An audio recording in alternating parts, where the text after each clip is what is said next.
Hello, everyone. Hopefully, you can hear us and see us. We'll be starting in just a second. We are running. Well, are we running late? Maybe not. We'll see. You got a minute. We are technically 30 minutes later than usual, but that's because we had a prior engagement that we had to attend. But we are here now. So, Zach, when you get a chance, you want the link? Yeah. One sec.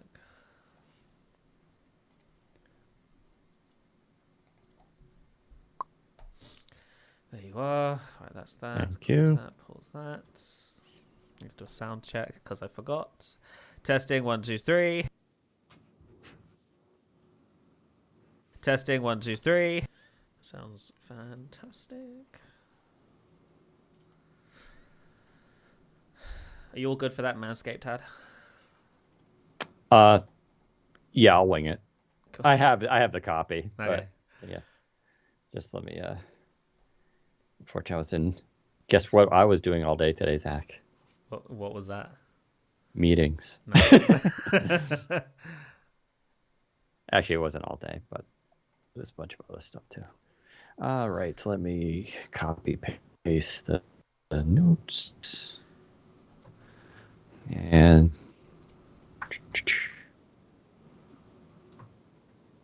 all right, tweet is sent.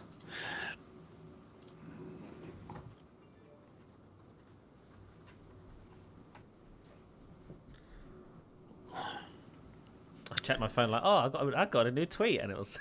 Yeah, someone mentioned me. You've been verified.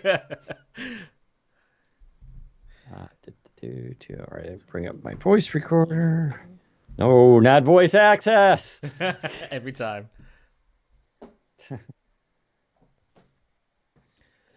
Let me mute my phone. I dropped my Duo this week. Zach, what are you doing? I know. I've got a small dent on the side of it now. Ruined. It is ruined. I couldn't deal with that. Switch to get a Samsung phone. Yeah, I'll buy the iPhone 14 Pro Max. All right, I am now recording. Oh, sorry, wait. Okay, I'm now recording as well. 3, 2, 1. Welcome to the Windows Central Podcast, episode 291 for November 11th, 2022. Hey everyone, Deanna Rubino here, joining Zach Bowden for another exciting episode of the Windows Central Podcast. We thought we were going to have a slow week, but it ended up turning out to be quite a bit of news. So I'll give you the rundown here. We, of course, will be going through the latest on Windows 11, including the insider builds and what changed. And there's actually some cool stuff that's coming to those insider builds. Well, if you're part of the A or B testing, one of those, you'll get some of the cool features. Some of you won't. There's been some reports of Android 12L not going over smoothly on Surface Duo for some users. Apparently bugs that are appearing. And it's a weird one, too, because things start out fine and then there's degradation. So we'll go through some of that and what's happening. Whether or not we're experiencing those issues.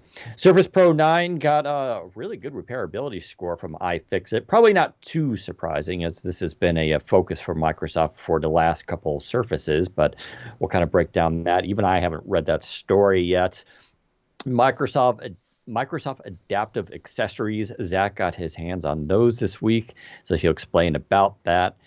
Outlook cutting features. Again, I missed the story. I've had a very busy week. But yeah, we'll kind of go through what's going on with Outlook and why things are being cut. Qualcomm's Nuvia chip. So nothing official was announced, but at least one report from a kind of well-renowned leakster on Twitter has given some details supposedly about this chip. So we'll kind of break that down. Oh, I'm going to do a little rant on T-Mobile because it's technically the Sprint side of T-Mobile. So this isn't just if you have just regular T-Mobile account, this probably doesn't apply and you don't need to take it personally. But if you're coming from Sprint to T-Mobile, this is a funny, terrible story, which is hilarious. And we'll do a review roundup as well as, wow, we got a lot to go through here. And if we have time, we'll talk about the Twitter drama because it's getting worse. Actually, yeah, I almost want to do that first. But we can. We can. Okay. All right. So I don't want to spend too much time on it. And I want to express personally, I don't care if Twitter crashes, burns, Oh, I disappears care. tomorrow. Yeah, I mean, I'd miss it, but I'd find other stuff to do, like Reddit. I mean, watch more YouTube videos.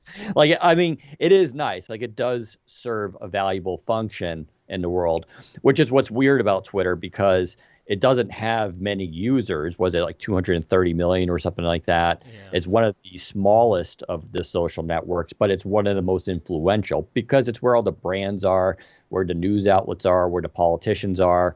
And it's where people kind of go for news and breaking stuff. If a story happens, it's a great way to follow what's happening. There's, of course, a lot of issues with Twitter, but now there's even more issues with Twitter. Since and so what I like about this story is it's like it's watching a train wreck and very slow motion. Actually, what was the quote? There was a tweet that I had shared earlier. Let's see. Oh yeah, being on Twitter right now. This is from Call Me Kiddo, Lauren Dombrowski. She says being on Twitter right now is like playing the violin on the Titanic, except we are also making fun of the iceberg, and the iceberg is getting genuinely mad at us. And of course, the iceberg here is referenced as Elon Musk. And so, yeah, I'm amazed about how, he's technically a good businessman, but Jesus, when it comes to what's going on with Twitter, he has no idea about social networks and what works and what doesn't. So one of the big things he did was the Twitter Blue, which already existed for $5. I pay it because, yeah, you get full HD video. You can like upload longer videos as a creator. It's kind of nice to have. And I believe firmly in paying for a product that you believe in. And even though Twitter is not great, it's been getting better. They've been adding more features like, well, I did have the feature for a while. You could actually post a GIF and a JPEG at the same time and a video, like all in one tweet. It was amazing. So they were making progress. But now Twitter Blue cost $8 and you get a blue check. And then the idea here was like, oh, screw all the elitists who have verified accounts. You too can now have a blue check mark on your account. The problem with it is, so I'm actually for this idea, but let me give the caveat. The problem is this isn't ID verification. This is literally, I paid $8. Here's the check mark's a receipt, basically. It's a membership card and says I'm part of the club. But you can you pay through this through iOS or what would be eventually Google Play, and you can use gift cards. You can link it to a PayPal. There's nothing. In theory, you can link your credit card to an ID verification, but that's not happening here. So there's no ID verification. And that was the whole point of verified accounts. My account's verified because I had people impersonating me years ago and making realistic accounts pretending to be me. And so I appealed to Twitter to get verified, and I got verified for that. And that's the reason why news outlets have it. I don't know. I'm not even against the idea of like a membership badge on Twitter for Twitter Blue. Like, fine. Okay. You paid again, like it's virtual signaling, right? It's saying I paid for this service and here's my little badge, but that's fine. Put a little logo or something, but to put it as the blue check mark, which looks exactly the same as verified accounts. Yeah. Might cause confusion, and surprise, it did. So like people were creating accounts and naming them like George H. Bush and ex-presidents, and they would have the blue check, and then they were saying the most outlandish, horrible things. And it was actually pretty funny, except everybody knew like, wow, this can actually kind of get a little serious. And then someone created an Eli Lilly, who's a big pharmaceutical company, fake Twitter account, and tweeted out that they're going to make insulin for free. They're going to give it out for free, which technically it should be at this point, or the government should cover it. It's absurd at how much they charge for insulin. But okay, funny, hilarious. But apparently it sank Eli Lilly's stock. It's what is it? At least down 12% today. Like they're possibly losing billions. So this has real world ramifications. Like what brand is going to want to be on Twitter when anybody can like impersonate them and, have this blue check mark. And then he was going to have this official tag, which are like, the official tag is basically the ID verified, but it was only going to be applied to certain public individuals, politicians, and governments, and it was like just random. He pulled that within hours. Yeah. It's come back now, but now it won't be applied to people, only brands.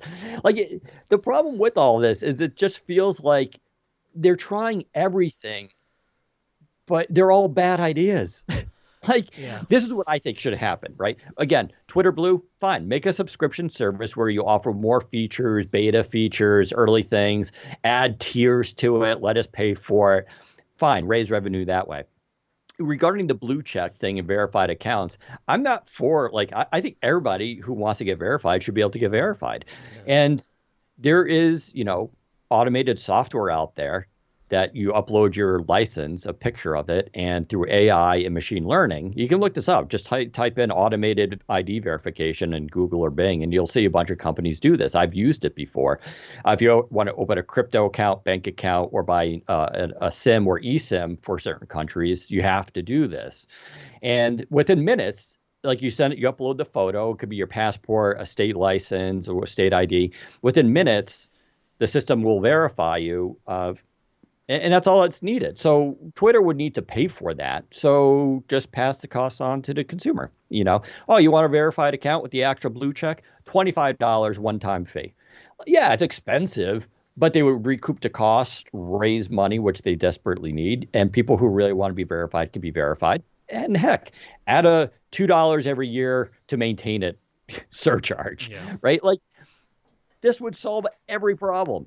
I don't know. Zach, what do you think about what's going on with all this? I have so many issues with how Elon Musk has gone about doing this. The reason this is happening in the way it has is because he wants to see a return on investment as soon as possible. And I think it's incredibly unrealistic for him to expect any sort of return in investment. For the next few years, he's paid $44 billion for this hellhole of a website. And he's like, right, this needs to change now. We need to get this verification system that people pay for out now, so people start buying it and I can start making money back. And it's just not going to happen. Not only that, some of the perks that they're selling they're not equal to the actual verification check that existed before. When it started rolling out and they announced, hey, you can now buy the verification check, I did that, I bought it. But then a few minutes after I bought it, it turns out that if you actually click on the check, depending on whether you were actually verified or just pay for the subscription, it will tell you that.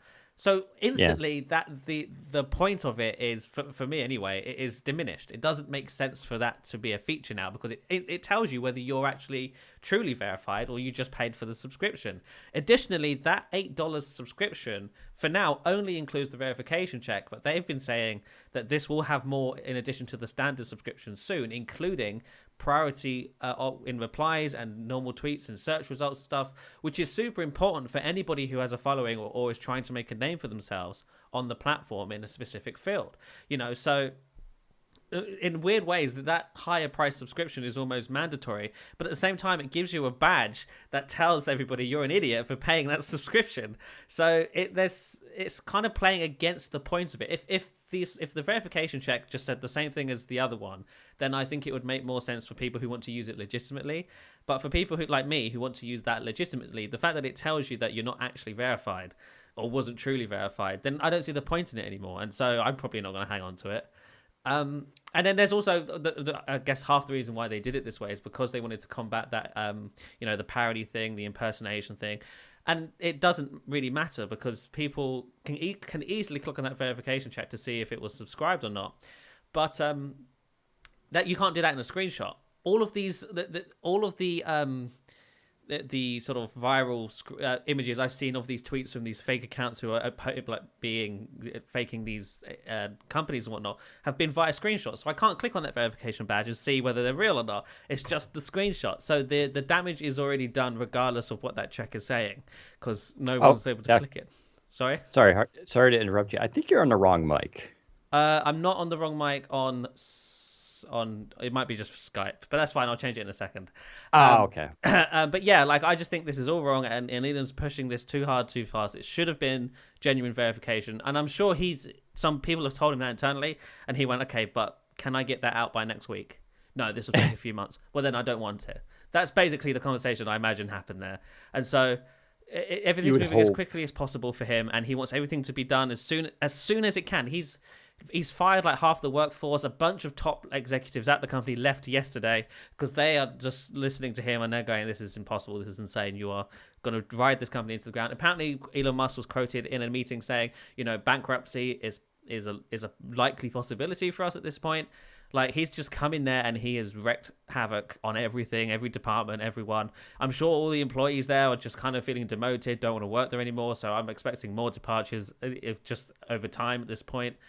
And, I think Twitter's in a really, unless another company swoops in to buy this off Elon Musk for a price that will be, frankly, unacceptable to anybody who wants to buy it off him, Twitter might not be around in the near future. Well, one of the speculations is it's going back to what was called Solar City. It was a separate company that was losing money and was sold to Tesla, who then wrote it off as a loss and they get a tax break. So the theory is that Tesla might buy Twitter and then, do that, either shut it down or sell it off to someone else and they just take a loss. And it's the whole thing's a mess. And it's just like, it's hilarious just because, and even the Twitter Blue stuff, it's like extra features, but a lot of the extra features are coming soon. Yes, it's just right. like, it's like, so you're paying literally $8 for the check mark and none of the added features. Yeah, and it reminds me, which tells you that you're not actually verified. Which is like, what's the point? And it reminds me, of like my Tesla, my Model 3, which I love the car, right? I have no regrets buying it, but I didn't buy full self-driving, even though it was cheaper at the time. It was only like $6,000 extra, right? Now, if I wanted to buy it, it's $15,000 like added on. And the reason I didn't buy it is because it's not here. Yeah. I've had the car since 2019, every single year. Oh yeah. Full self-driving, level 5, coming right within this year. You're going to have a you'll be able to, you had this idea that my Model 3 would, since like I work from home, my car could go and drive itself and pick up people and act as an Uber and make me extra money. That was the sell. And like, imagine if I bought this thing, but that's what he does. He promises the features coming. And to be fair, the Model 3 has gotten a ton of new features since I bought it. And so there is stuff like that, but it's very like stuff just comes out. You're like, oh, okay, I guess that's new. They'll just change the dashboard suddenly. But the whole thing feels like there's just lacking a strategy, and it's very bizarre. And, Elon was scared of advertisers putting out, but after this week with the whole verification thing and all the parodies and impersonators coming in and abusing that system, I would not be shocked if even more advertisers have pulled out as a result of that, because they're looking, at what point does Twitter become a problem for brands being part of that community? Like, you wouldn't see Microsoft on 4chan, for example. At what point does Twitter become a website where brands are like, we should probably stay clear of that community because, it's known for trolling, for hate speech, for just all of that stuff. You can't market stuff on there anymore because it's just full of people who just want to see the world burn. And so, that was also a possibility. And if all those brands start putting up, then there is no money to be made. Like, does 4chan make money? I can't imagine 4chan makes money. Like, Twitter would be in the same place. And then Elon, who wanted to turn this website around into something that makes money for him, would be in an even worse state. Because I don't think anybody, the way the subscription currently is, outside of this first month, because I know a few people will subscribe just to try it out. Outside of this first month, I don't think people are going to subscribe to this service. There's not anything to it. And don't worry, they already pulled Twitter Blue. You can't subscribe to it anymore. Of course. Well done, Elon. Like, within hours, everything just changes. It's just like, it's so totally insane. Why is he like this? Like, he must have smart people surrounding him who are telling him all of this. Right. And he's just telling them, I don't care. I want to do this way now. And so I guess that's why they're all leaving. Because like, you're insane. We can't work with he thought it was funny with the spoof accounts. Of course he did. Of course he did. It was just like, dude, what's going on? Yeah. And of course, the only thing weirder than Elon Musk, and I think we have one in our chat, Elon is Musk his super fans. Yeah. Oh, I'm sorry, Weird Ninja. I don't mean to offend. Maybe you're not, but some of his fans are the dumbest humans on the planet. They defend everything he says. And Weird Ninja in comments right now is saying, Twitter was in trouble prior to Elon's purchase. Yeah, I mean, the company, I wouldn't say was in trouble. Right. Yeah. It just wasn't as profitable. It only made profit twice. They weren't heading straight for an iceberg before Elon Musk came in. Yeah, now they are. Collapse. But yeah, I mean, Twitter did need to, evolve. It needed to improve. There's no argument. Everybody knew that. But at the same time, it was like, it was chugging along. There was no threat of bankruptcy or shutting it down. Yeah. Blaming what I assume Elon Musk is nonsense. No, he's the CEO. So when you're the CEO of a company, His fault. Yeah.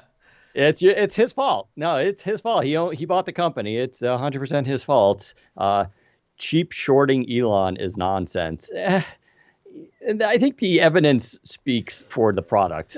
Like you're paying $8 for a blue check mark that does nothing. You're paying $8 for features you don't have today. Like who's the sucker here? You're giving $8 to a guy who on the whim spent $44 billion for a company that wasn't worth $44 billion.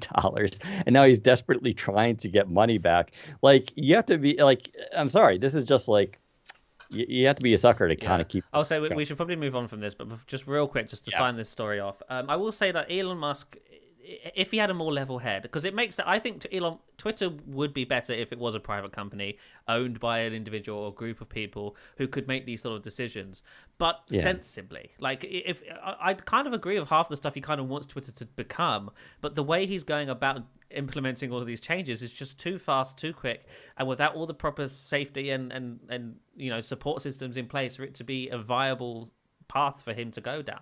The whole verification thing has just been so mishandled that it's become this entire mess that could have easily been avoided if he had actually set this out in like a 6-month thing. Like, we need to start working on this now. We need all these systems in place, and in 6 months I want a product that we can ship.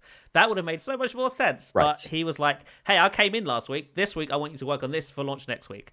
It's like it's just too quick, and it's all launching partially incomplete, and as a result the whole service is falling apart, and we may not even have a website in a few months' time. He also, before we move on quickly, he also did tweet out that he wants to remove the actual verified check. Of course he does, because he wants more people to pay for Blue, and it's just so heavy-handed.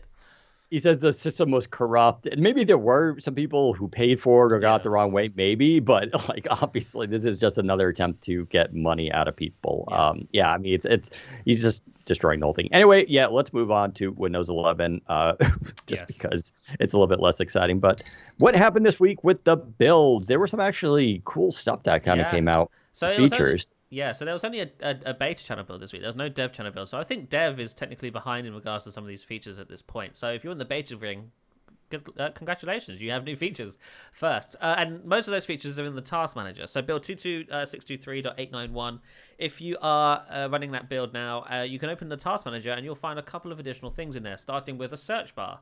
Along the top of the app now, there is a search box, which allows you to search for running processes or apps. So if you're trying to find an app that's causing problems, if it's hanging or frozen and whatnot, and you have a long list of apps and processes, you can now just search for the app you're looking for, and it will pop up at the top, and then you can quickly end that task or put it into efficiency mode.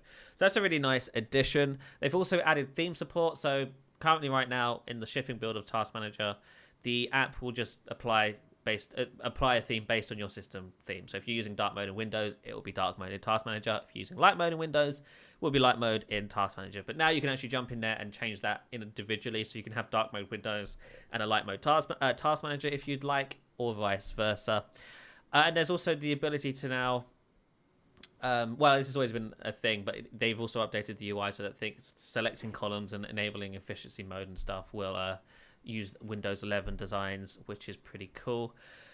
And then they've also added, outside of Task Manager, they've also added a thing with the settings app, where it now says you can now back up applicable settings to your Microsoft account, and you can also sync these settings on any Windows device and in Microsoft Office. Now, unfortunately, they don't go into what kind of settings can be backed up there outside of saying applicable settings. If I jump into settings myself and take a look, Windows backup, let's see what actually shows up here. See, I don't see anything additional that wasn't here before.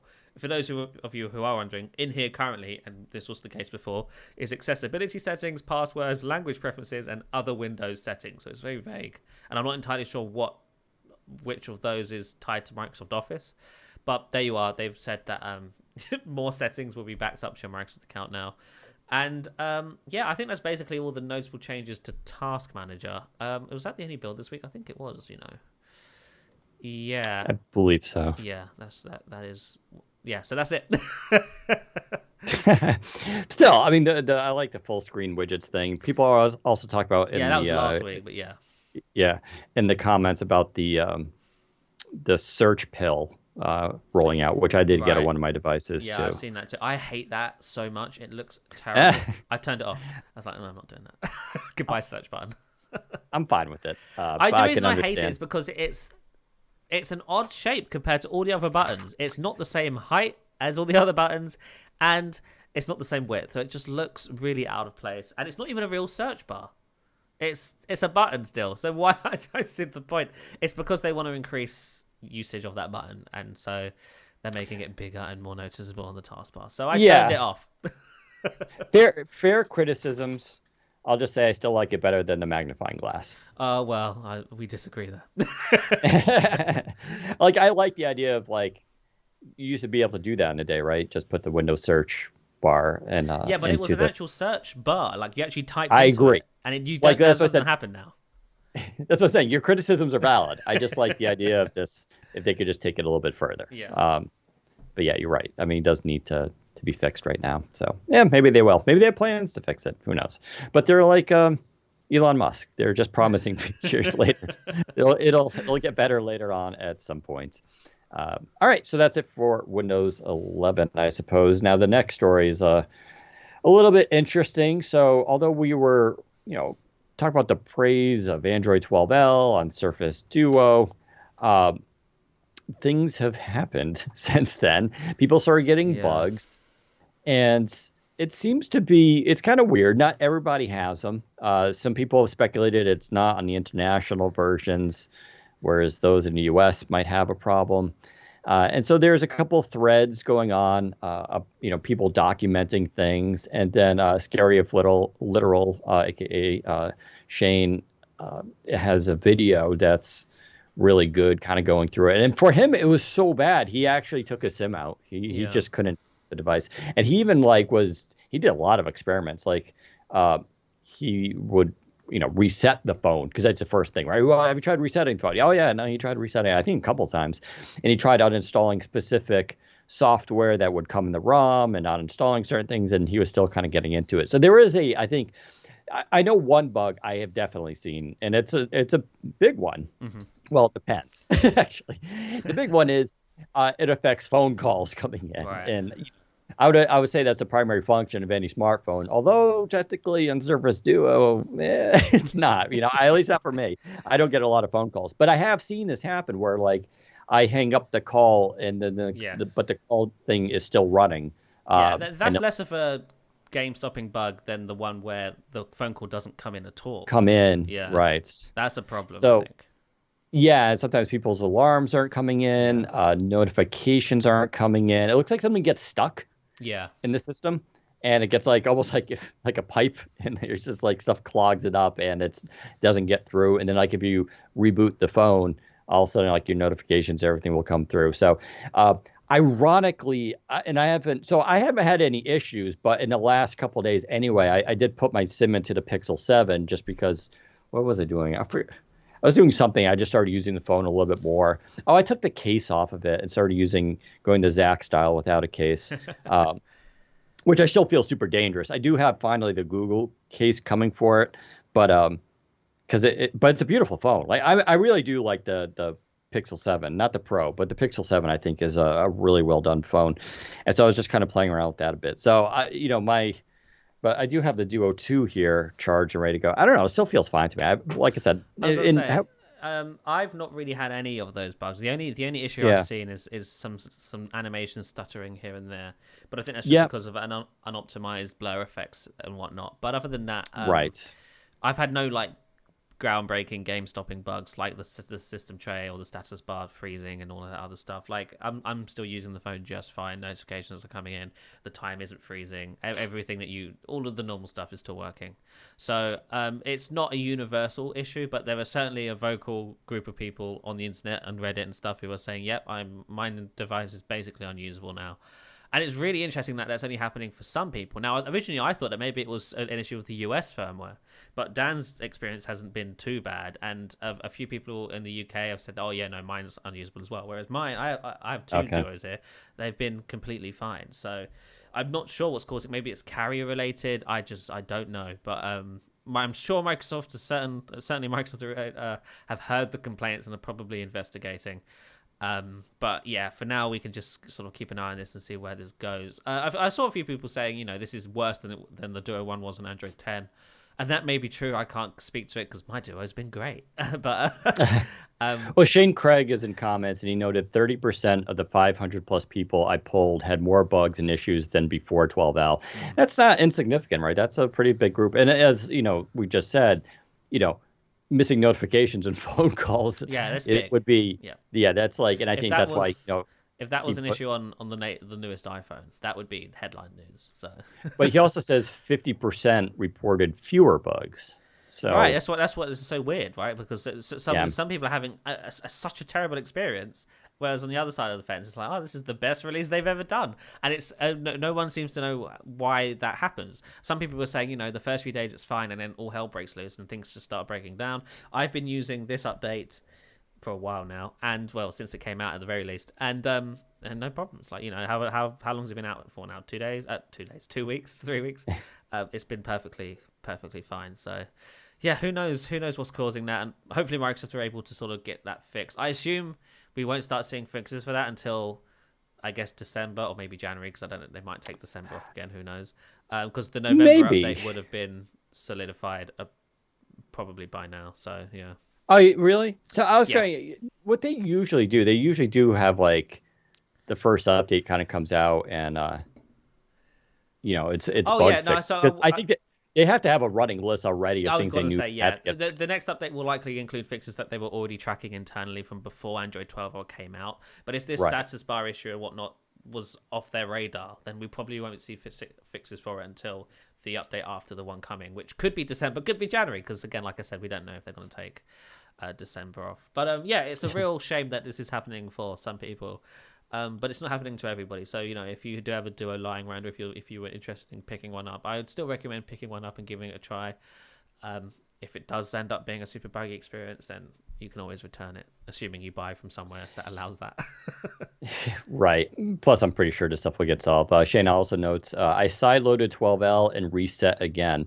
Spent the next day slowly updating my apps, and now everything is fully updated and everything is fine for now. No clue what to make of it. Yeah, and this is like, to be fair, imagine if you're a software developer, right? Like, bugs are like cool when they're easily reproducible. Yeah. You just give someone like a certain circumstance, like when you do this and you do this, this happens. It's like, okay, I think we can figure that out.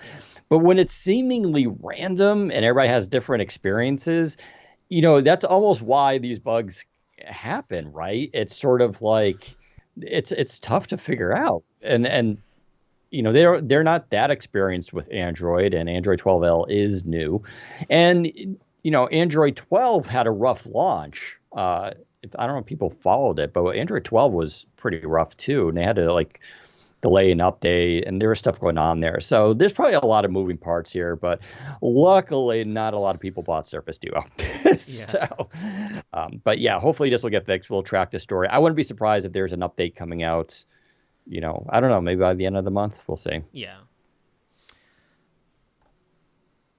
Hold on. I'm being pestered by Jez. While you do that, let's move on to the next topic. I think we're done with the Duo story. Let's move on to Surface Pro 9. Pro 9's been out now for a little bit, a couple of weeks in the US, and I think it came out this week in the UK and other areas. But yes, this is obviously Microsoft's latest Surface Pro, the Surface Pro 9 with Intel 12th Gen, and the Pro 9 5G with the Microsoft SQ3 series. But it's in the news this week because iFixit finally did their teardown, and they've given it, I think, the highest rating they've ever given a Surface, to my knowledge. They've given it a 7 out of 10, which is a far cry from the original Surface Pros and Surface laptops, which are like 1 out of 10, sometimes even 0 out of 10. And the reason for that is because Microsoft actually worked with iFixit on the engineering process for the Surface Pro 9, and I believe the Surface Pro X, back when that came out, to make these devices more repairable. And as a result of that, the Pro 9 is the most repairable Surface yet. It's still not a piece of cake, but it's certainly in a much better place than it was with the Surface Pro 6 and the Surface Pro 4 and 3 and whatnot. So, for example, the amount of glue they use to adhere the screen to the chassis is less now, so you don't have to work extra hard to get that apart once you heat the display. Also, lifting that up, the battery and stuff, is instead of using glue or adhesive, it's now just screwed in. So you just need a simple tool to unscrew the battery, and out it comes without any stress or whatever else that was normally the case previously. And a lot more of the components are replaceable as well. And Microsoft is working with iFixit to, well, maybe not iFixit, but they're going to be working with partners to sell components for enterprises at the very least to be able to. No, they're working. They've been working with iFixit for a while, since the Surface Pro 8, and where they sell the components. Okay, sure. To authorized repair. Yes, right, authorized. I don't think you can just buy them as an individual, but if you're an authorized reseller or repair technician, you will be able to grab these components, so you can do your own repairs. And so this would be great for enterprises who sort of deploy these en masse, and if they have an issue or someone comes to the IT department and says, hey, my Pro 9 has stopped working, they can sort of crack it open there and then and see if there's any issues with it internally, and if they can find a component that needs replacing, they can get to it and replace that without having to send it to Microsoft. So good news for the Surface Pro 9, and I think this is an interesting discussion because we've had, I believe we spoke to Microsoft about this, but they said to us a year ago, maybe 2 years ago, that all new Surfaces going forward, where applicable, will be more repairable, and that's been the case with basically everything. Even the Surface Duo 2, I think currently is the most unrepairable Surface they sell now, but it's a phone, and then it's kind of these have just always been that case. And the Duo 3, I imagine, will be a more repairable device as a result of this sort of commitment to making more repairable surfaces. I actually asked them about that too, and they did say obviously that different devices have different challenges and different restrictions about how much they can do. So when it comes to something like the Duo and Duo 2, I would not expect nearly as much progress to happen on the PCs. But you're right, they're going to, and you talked about this on the previous podcast, that Surface Duo 3, they really want to standardize the hardware to help lower the price, but I also imagine would help with repairability because it'd be easier to source the parts then. So. And a good example of that as well is the Studio 2 Plus. Externally that device is the same as the 2 and the 1, but internally it's been re-engineered so that it's more repairable. And so these can technically be classed as, that could be a Studio 3. I'm sure internally they view it as a Studio 3 because of how different it is on the inside, but because it doesn't come across like that on the outside, it's a bit tough for them to justify that Studio 3 branding, which is why I think they went with the Studio 2 Plus.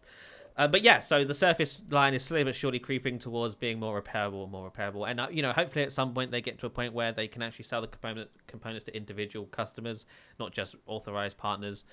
I think we're a ways away from there because Microsoft doesn't want just any old person going in there and trying to fix things that they don't know what they're fixing, and there's an easy way to break devices even further.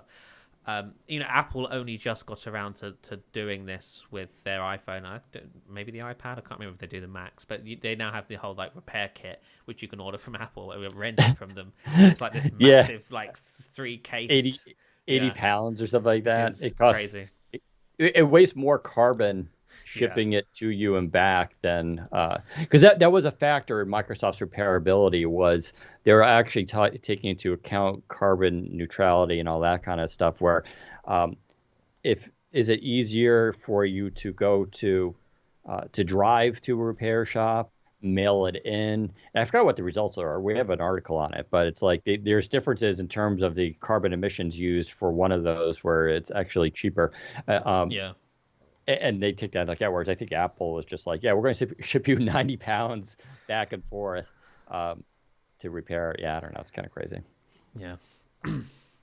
Anywho, that's that. Oh, we got to everybody's favorite. Let me bring this up. Ad read time. Ad read time. Yes, we're getting this is positive when we get ads on the podcast. It just means that we're worthy enough that a company would want to actually give us money and sponsor us. So just take that with a grain of salt. But luckily, this is a Manscaped ad, so it could be pretty hilarious. Now, I should add the caveat, I haven't read the script here for this. So this is let's hold our hands together as a team, everyone, and we're going to go through this together and hopefully laugh because they always have the best copy. This holiday season, I'll be giving thanks to our friends over at Manscaped. Everyone loves turkey and stuffing, but you'll be looking like dessert with the help of Manscaped's Performance Package 4.0. The leaders in below-the-waist grooming have blessed you with the ultimate Thanksgiving dinner topic. Tell your in-laws about new cutting-edge ball trimmer and gift yourself or and gift yourself, or the man in your life the ultimate. Oh, I can't read apparently. Tell your in-laws about your new cutting-edge ball trimmer and gift yourself. I think it's supposed to say gift yourself one, or the man in your life the ultimate men's hygiene bundle. Trim your pumpkins by going to manscaped.com and use the code WCP for free shipping and 20% off. So that kit includes a bunch of stuff. It includes the Lawnmower 4.0, the Weed Whacker. The Lawnmower, I should mention, is the handheld razor trimmer for all your big body hair, we'll call it. The Weed Whacker is the ear and nose hair trimmer.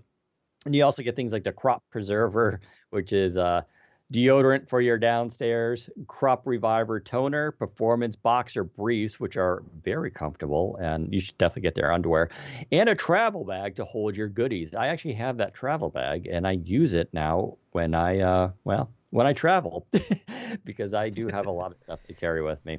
The Lawnmower 4.0 trimmer features a cutting-edge ceramic blade to reduce grooming accidents thanks to the advanced skin-safe technology. Yes, that means you won't cut your favorite, most prized possessions.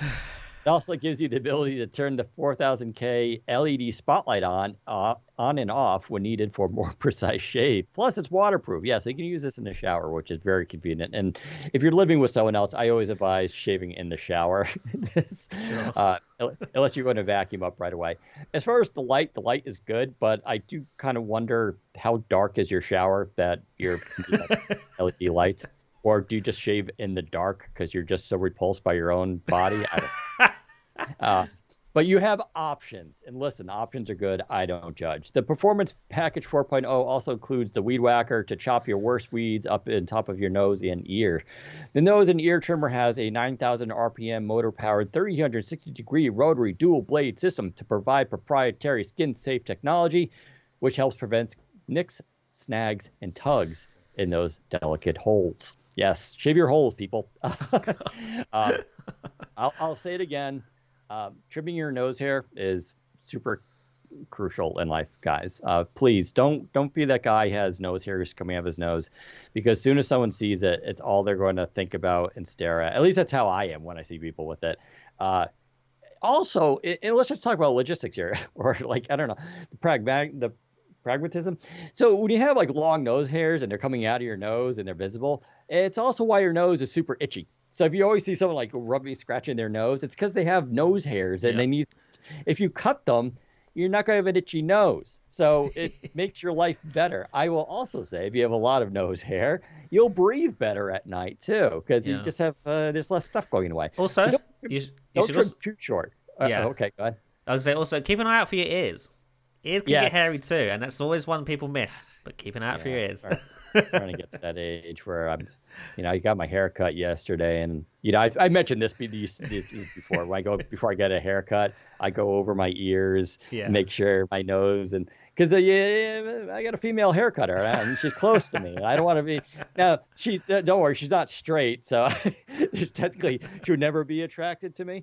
But I don't want to be repulsed by me any more than she may already be because of my gender. But I always encourage people, that's my rule in life. Try not to be gross and repulsive to other people the best you can. And the best way to do that is by going to manscaped.com, where you will get 20% off and free shipping. That 20% off actually is pretty significant, folks. Their stuff is actually reasonably priced. So again, and I do recommend their underwear. Treat yourself, treat your dad to their underwear. It's super comfortable once you try it. I assure you, you're not going to go and use Hanes at Walmart, where you buy the underwear by the 20s. No, this is get yourself some good underwear, especially if you're a guy in your 20s or 30s and you're on playing the scene. Trust me. You want to have good underwear when it comes to that bedroom. Get 20% off and free shipping with code WCP for the Windows Central podcast, if you want to remember it. WCP at manscaped.com. That's 20% off with free shipping at manscaped.com. Be thankful this holiday season for the best gift of all from Manscaped. Your balls will thank you. So there we go. Hope you enjoyed that ad read as much as I did. Let's go on to the next topic. Microsoft Adaptive Accessories. Zach, what are these and why do you have them? Yeah, so back when, I don't know when these were announced. These must have been Build. I think they were announced back in May earlier this year. No, well, I think the new one, oh yeah, it's a good question. They did have them at the Surface event. Right, yeah, but they were announced months before. They just took a while to ship. But yeah, these were announced at the, I guess, Build, let's call it, let's say.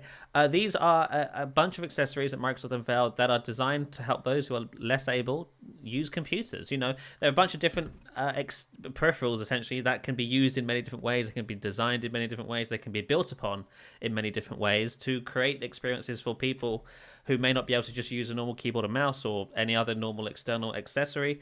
So, you know, it comes in a few pieces, and the beauty of it is that it's an open sort of experience, an open platform, I guess they might refer to it as, where you can print 3D extensions and your own extensions to add on to these bits and bobs to create your own setups and whatnot. So by default, it comes in sort of 4 sort of pieces that Microsoft sells. I think Microsoft actually may sell a few more for the D-pad.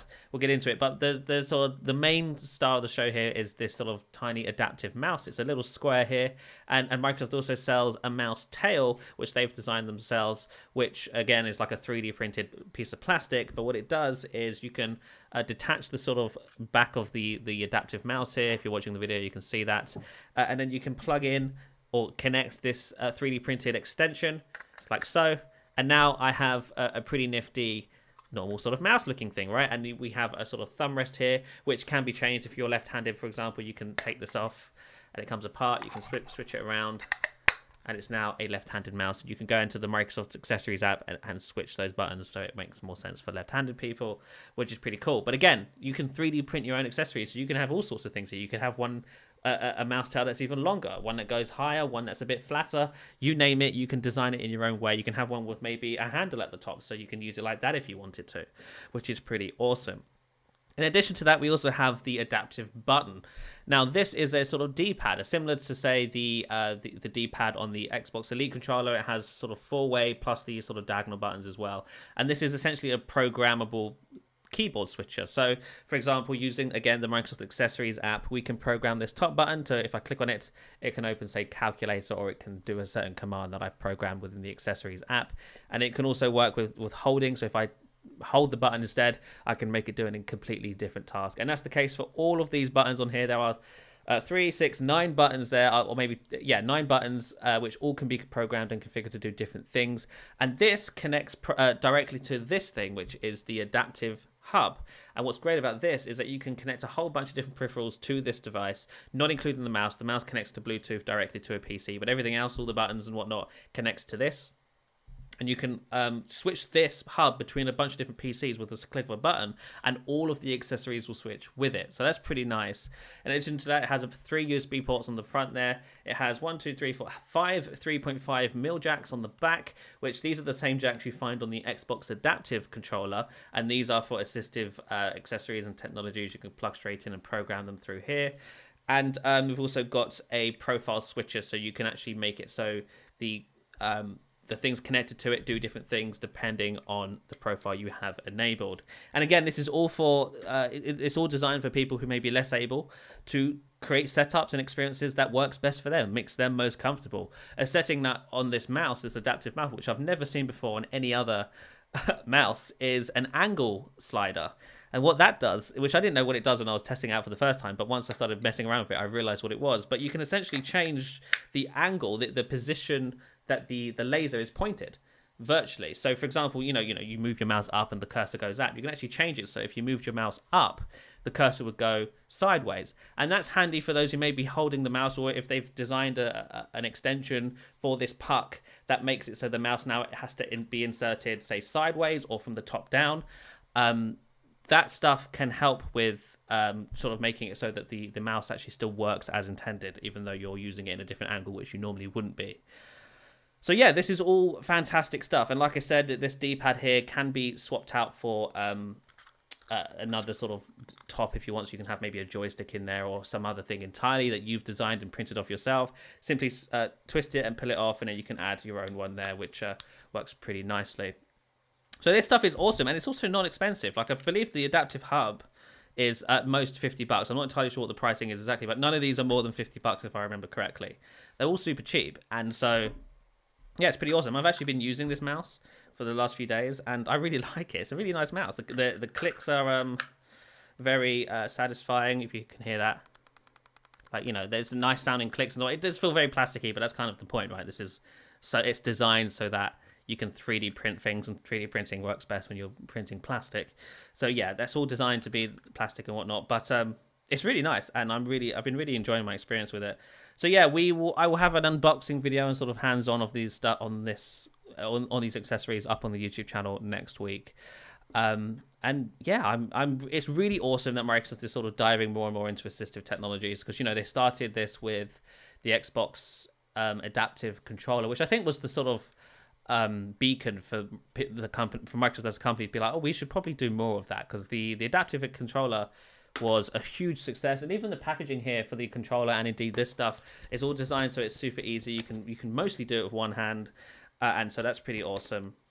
And then we're also seeing that effort extended into the software. Windows 11 is arguably one of the more accessible pieces of software on the market right now. They make a big deal about all the new accessible features they've added to Windows every single year. And so, yeah, long may this trend continue of designing products around being the most accessible as possible. Because what's really interesting about designing for making accessories more accessible, or PCs in general, is that people who don't need the additional support can still use them.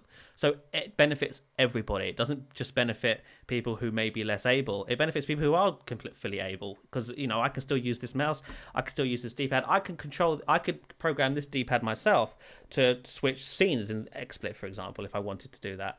And that's a great example of how this can benefit everybody.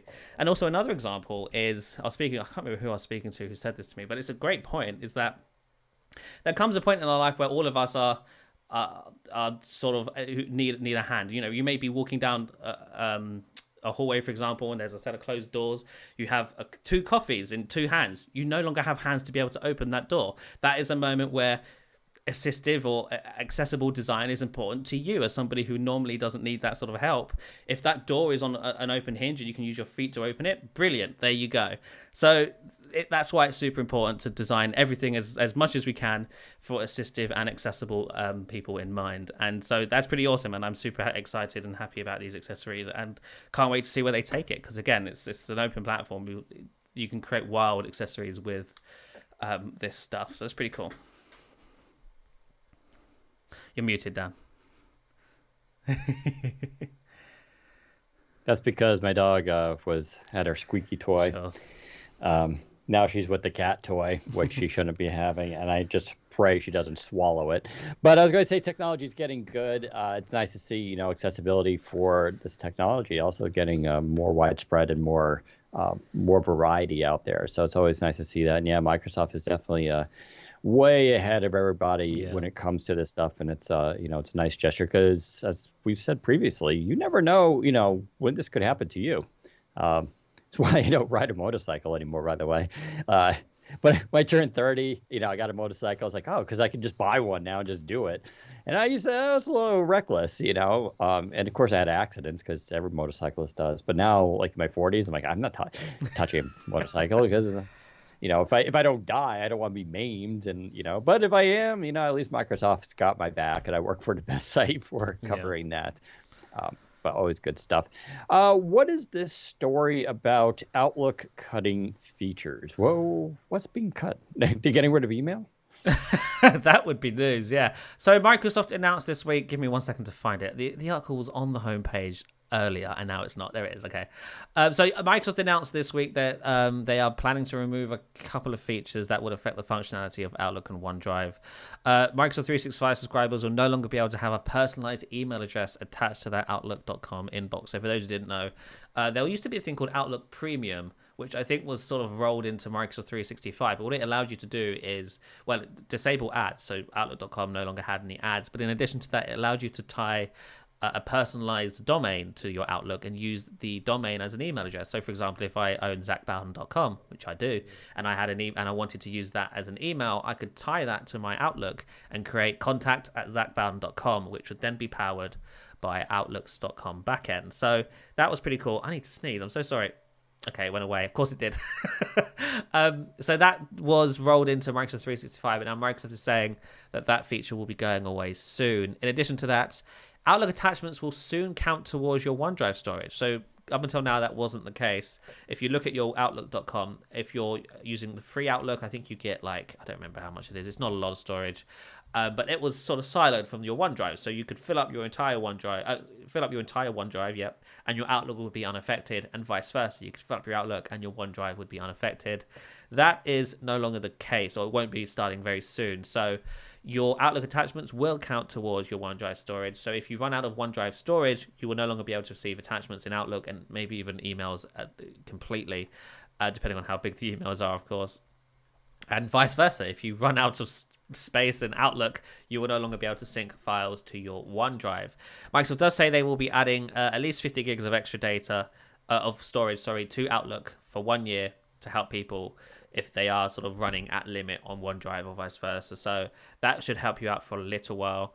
But yeah, these are kind of lame changes. If you already have a personalized email, it will continue to work after the shut-off date, which is November 30th next year. This change only means that they're no longer allowing new domains. So if you actually want to get in on this before they shut the service down, you have until next year to do that, and it will continue to work after that fact. The changes to cloud storage will come into effect on February 2nd, so we've got less time for that. But stuff to keep in mind if you are using Outlook or OneDrive or running close to max storage on your account. I'm kind of lame that they're doing this, but I guess times are tough. Yeah, we're running out of cloud storage in the world. There's only a finite amount. Yeah, it's unfortunate. I will say it's not. What's unfortunate, of course, is when you have something and someone takes it away. That's never fun. And there's no way to spend that, right? It's like you're getting less for your money. Yeah.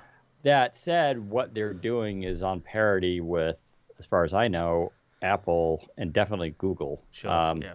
Because of one of my Google accounts, I sometimes come close to running out of space. A lot of it has to do with its Gmail. Gmail counts against your storage. So yeah, you gotta be careful with this. So they're not out of the unusual there. And it's true, your email over years can have a lot of storage if you don't get rid of stuff. And so it does add up. And I imagine they probably start seeing that. But as I said, you can't spin it any other way. Losing stuff and losing features is never going to be a good thing. So that's unfortunate. Going on to what I think is a more interesting story. Hopefully, do I have it here? Yes. So there's a guy, I've never heard of him, but apparently other people have. Kuba, I'm not pronouncing that last name, Wojciechowski. And that it's funny because I'm half Polish. A lot of people don't know that, but that sounds like a very Polish name. He goes by @ZA_RACZKE on Twitter. And apparently he just kind of leaks stuff and gets information and everything. And so he put a story, he had a bunch of tweets, but only one of them really applies to us. He was talking about the Snapdragon 8 Gen 2 coming out, so it's going to be more powerful, surprise. But the interesting news was Qualcomm, he says Qualcomm is working on a 2024 desktop chip codenamed Hamoa with up to 12 in-house cores. 8 are performance cores, 4 are efficiency cores. It's based on the Nuvia Phoenix design. It has a similar mem cache configuration as Apple's M1 and explicit support for discrete GPUs and performance that is, quote, extremely promising, according to his sources. So what to make of that? 12 cores is a lot, actually. Intel's latest mobile chips in that kind of series is usually around 10 core. Now, he said working on a 2024 desktop chip. So a lot of people had questions about this. Does he mean desktop or did he mean laptop, mobile? Because it seems a little strange for Qualcomm to do that, but we don't know if this is the first chip. Or I assume they're going to have a few Nuvia processors, and so maybe that's what this is. It's obviously not unusual to have an ARM-based type processor as a desktop one. Apple's doing it now. And of course, Microsoft just released their developer kit, which is a Snapdragon 8CX Gen 2. Gen 3. Yeah. Oh. okay, I got to take this toy away from my dog. She's starting to eat the stuffing, I think. Oh, good Lord. I have a vet bill. Yeah, sorry, Gen 3. And so, but yeah, so 12 core. Maybe this is an actual desktop one. We don't know. But assuming it is desktop, it would be a 12 core. That's pretty solid. Even I forgot what my Intels are now. Was it 24 core? I think it is. At least the Core i9 is. But the Core i5 is a little bit different, obviously. Performance cores, efficiency cores is the same thing what Intel. This is the ARM thing that Intel copied, the big little architecture. That means you're going to have 8 cores that are dedicated to raw performance. And then you have 4 that run in the background that handle the background tasks that are more efficient and draw less power. The similar memory cache configuration of Apple M1 is interesting. Probably not that unusual, though, since the people building these Nuvia processors are ex-Apple engineers who built the A series chips that all those were they evolved into the M series. They're just basically bigger and did a little bit more. So those people are now working for Qualcomm, so they're going to probably apply what they know without. They have to be careful, of course. They can't copy anything from the A or M series chips, but they probably know a few tricks that they can kind of around that stuff. Explicit support for discrete GPUs is interesting because we don't know much about Nuvia's GPU situation, what they're going to be using. Does that imply it could support like an Intel or AMD or NVIDIA GPU? Yeah, we don't know. We're going to wait for Qualcomm to fill in those details. We also don't know about things like Thunderbolt 4. I don't know. There's a lot of questions here. We don't know the size of these chips, right? What's the manufacturing process? We don't have any idea. But the extremely promising performance stuff is interesting. Again, without a comparison, we don't know what that means. Is it extremely promising compared to the 8CX Gen 3? I'm not sure that's, I love the 8CX Gen 3. I think it's a big jump over the Gen 2, but if it's just extremely promising compared to that, that's not that amazing. Is it extremely promising compared to Apple's M1? Well, that would be kind of interesting, right? Or even the M2. We don't know. So putting this all into context, a lot of stuff is missed. Maybe Qualcomm will talk a little bit about this at the Snapdragon Summit, which is next week. And if not, we should point out that the 2024 date is not unusual. So these chips were supposed to be out in actual devices in late 2023, and we said that previously, but we also noted the caveat that could slip, and apparently it slipped. So, so we expect these chips in early 2024. Hopefully, it doesn't slip any further than that.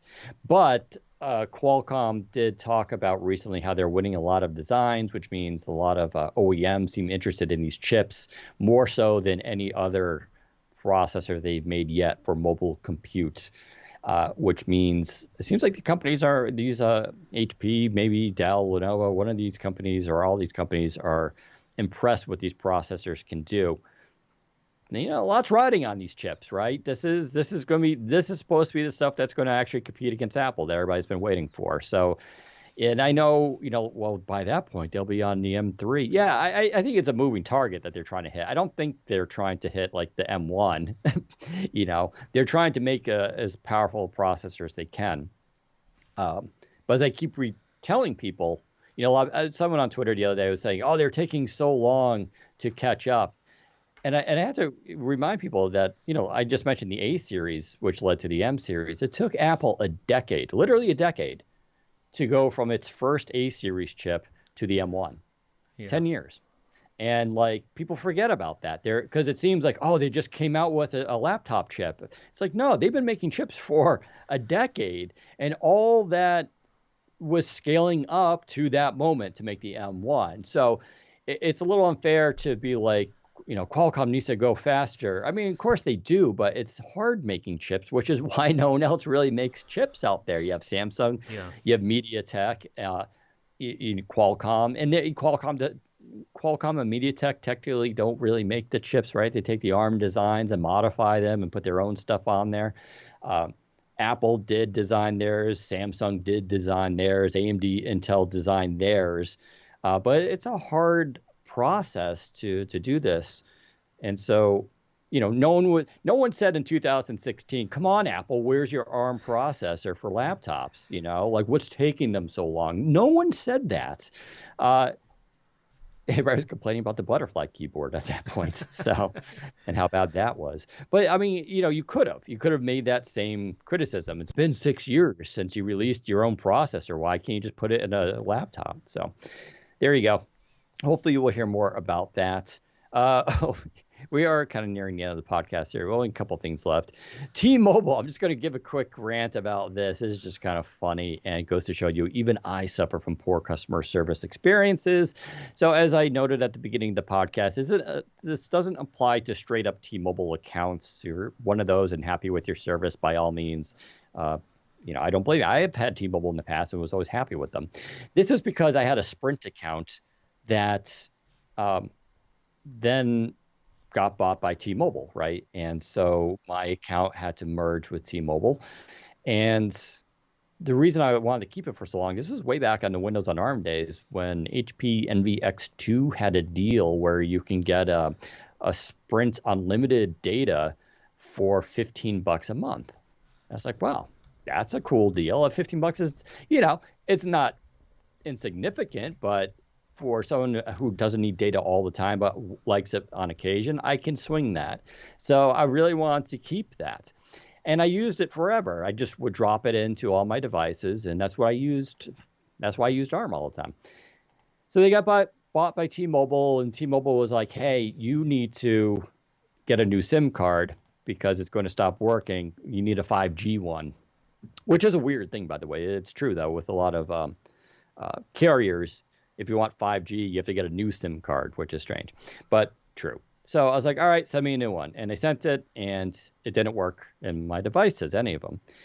And they're like, oh, it can only work on pre-approved devices. I'm like, what is this nonsense? Really? I'm like, who does that? And then I'm like, can I just take this to a T-Mobile store? They're like, it has to be activated on an approved device. I'm like, all right, so can I take it to a T-Mobile store, drop it into an iPad, access my account, and then take the SIM home? And they're like, no, it won't work that way. And then he's like, so I was like, well, let me try this. I don't really believe you because you know how customer service is. They don't know anything. And so they were going to send me a Windows on ARM device, which of course they couldn't because they were out of stock. And so I'm like, send me a Chromebook. Let me try this. And I'm like, how I can return it? They're like, yeah, you have 14 days to try it. So, all right. So we do it. I get the device, put the new SIM in, works flawlessly. Take the SIM, now move it over to a bunch of my laptops, doesn't work, right? I'm like, wow, really? They actually locked this. And what's weird about it is you go through the T-Mobile and you get a SIM, it's, from what I understand, not locked. Why can't they do that? I don't know. So I call them back and I'm like, listen, I got to cancel my account. This is worthless to me. I don't want a Chromebook. I need this to go on my other devices. So I'm like, I'm going to send this device back. And I didn't pay anything for the device. It was $0 if you're in the contract or something like that, the month thing. And then I was like, cancel my account. They're like, okay, sorry to see you go.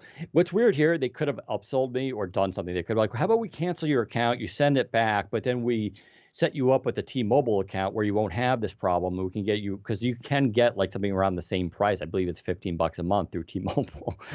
No, that was never mentioned to me. No one ever brought that up to me. I'm like, wow, you guys, I learned about it later. I went on T-Mobile and I could just get one of these things, No one offered that as an option. I'm like, wow, that's pretty bad customer service. You're just going to let me cancel. So I cancel. A couple of days, they send me a UPS slip, RMA number. I pack up the device, slap it on there. I took a photo of it, dropped it off. That was the end of it. I'm like, okay, that should be the end of this. One night I'm on my couch. You have a low balance. I'm like, what do you mean? And they debited. I don't keep a lot of my money in my debit account, just for groceries and stuff. They debited $359 from my account. Yeah. Yeah. And I'm like, what the hell? Why are you they charged me $360 for the Chromebook. So I call a couple of days later, because it was the weekend, of course. And I'm like, why'd you charge me? And they're like, well, we didn't get the device. I'm like, nonsense. You got the device 12 days ago. I have it. I have the UPS tracking number. Someone signed for it. You got the device. And I got this like run around like, oh, well, it could take 7 to 10 days for them to get to the device and process. I'm like, that's not my problem. And they're like, and I'm like, it's been 12 days. Oh no, 7 to 10 business days. I'm like, no one told me this. No one, you're making this up. Like, and I'm like, that's nonsense. I'm like, why are you charging me and all this? So I was like, I want to dispute this. This is nonsense. So then they created a case, and they're like, we'll get back to you. All that. 2 weeks go by. No one calls me. Wow. No one calls me. No one contacts me. No email. I call them, and then it's like, I had to wait, first of all, 30 minutes to get someone on the phone. And then when I'm talking to them, they're like, oh, there's a note here saying the device isn't eligible. And I'm like, really? Why? And they're like, because you're supposed to, they can only refund it after 30 days of being of the contract. I canceled the contract on October 1st. So that would mean October 31st is, basically out. I called yesterday. Like, so it was November 10th. It was like 40 days. I'm like, so even their own rules are telling me like, well, that, it like doesn't work. And I'm like, let me get this straight.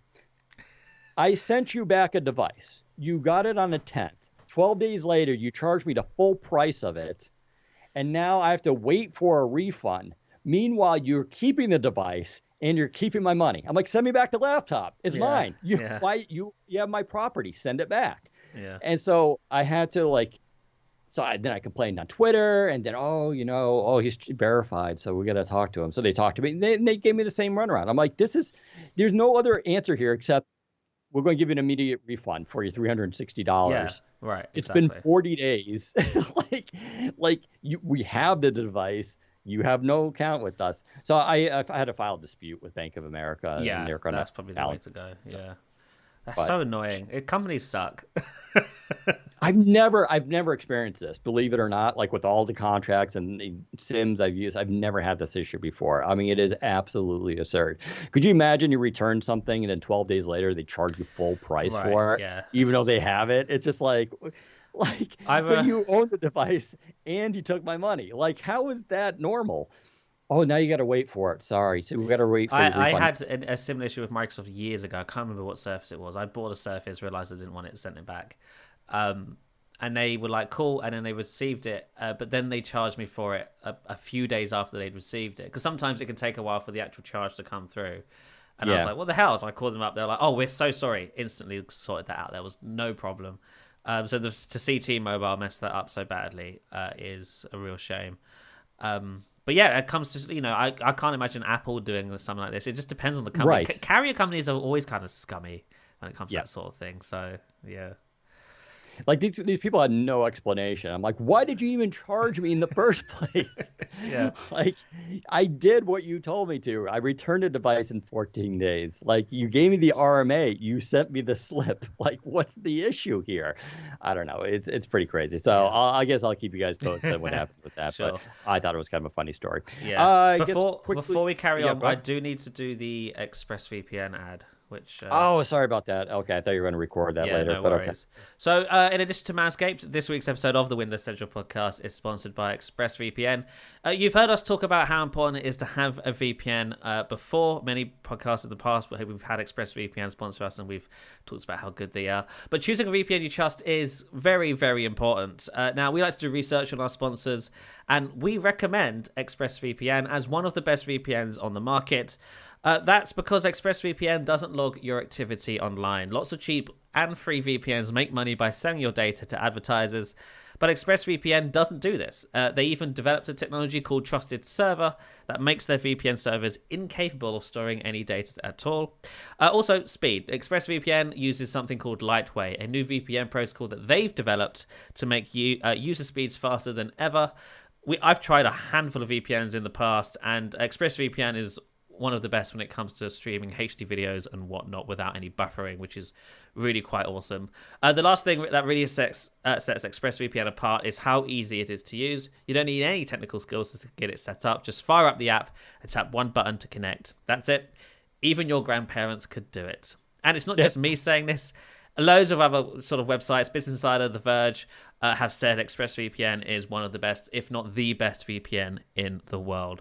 So to protect yourself with the VPN that we use expressvpn.com/WCP today, and you can get an extra 3 months for free on a 1-year package. That's expressvpn.com/WCP, expressvpn.com/WCP. Thank you, ExpressVPN, for sponsoring this episode of the podcast. And now let's get to the reviews. Daniel, who did reviews this week and what did we review? Well, we just went up on the site, the Razer Naga V2 Pro. This is actually a very cool specialized mouse, although Razer has like 9,000 mice. This one is for MMOs.